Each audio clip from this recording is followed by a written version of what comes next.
particular Senate bill was brought to my attention during my time on the student fee committee when there was a special allocation request brought by a student organization that was requesting funds to bring an entertainer of a religious nature to our campus.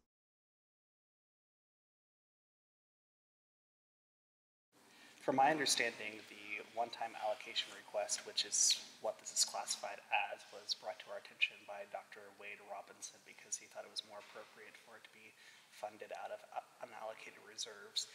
So he brought it to our attention and we debated it during the student fee budget session.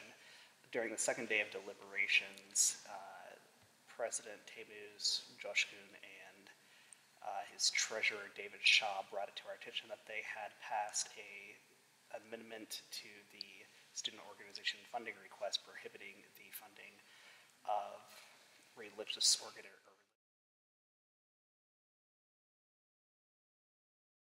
We have a history of saying we believe in equality for all, but yet not practicing equality for all. So, if you say it's equality for all, but African Americans are slaves, and equality for all, but women can't vote, and there's, periodic things throughout our history, those are really words that we don't practice. So the real issue becomes, do you believe in equality and equity for everybody?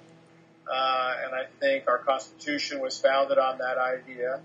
I think our Constitution was founded on trying to prevent the tyranny of the majority taking over thought and making sure that all minorities and all interest groups are heard. We got this complaint from the American Center for Law and Justice, and they filed it on behalf of one of the students here at Wichita State. And they filed it in terms of a provision in the journal that they created 2 years ago, but we had no part in this administration, but we had to handle it as this administration because we still represent Student Government Association. They sent this to Ted Ayers, and then they sent it to Matt Onstratt, the president, and then I was able to look over it, and then I put it on the agenda so that we could talk about it with the Senate.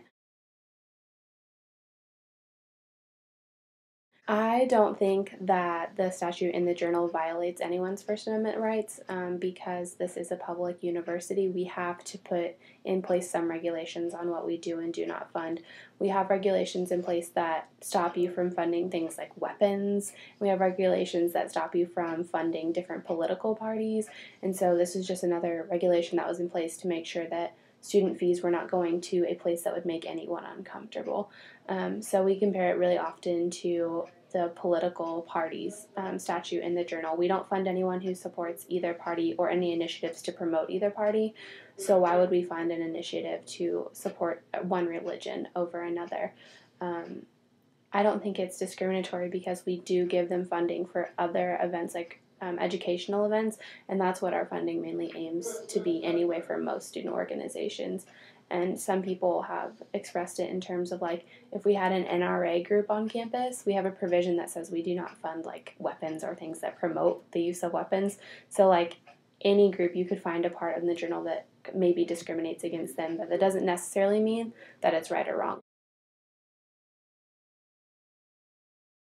The General Legal Counsel look over all of it, and then they gave us their feedback and decided that if this was to be pursued by the ACLJ, that we would probably lose the case, and so it was best to just remove the clause. I'm very much in favor of adhering to the journal, so if the journal says that we can't fund religious organizations, then I'll stick with that, but now that it doesn't say that, I'll support anything that still follows the journal. Hopefully whoever is in office next year will be rewriting our funding provisions. I think people want to do an entire overhaul of our journal anyway. A lot of it can be seen as unconstitutional, and the university risks a lot of lawsuits in different sections that are not even related to funding necessarily. So I think it's important that we bring in a legal team to evaluate our journal to tell us what we need to change. And I think it's an important discussion for students to have as well, like how do we feel as representatives of the student body promoting or helping out one religion, and is it okay if you give money to one religious group and as long as no one else applies? Like, does that look bad that you just gave funding to one of them? But there's a lot of different cases, so it's probably just better that the journal says something one way or another. By entirely removing the clause like we did, it might leave it up for too much interpretation.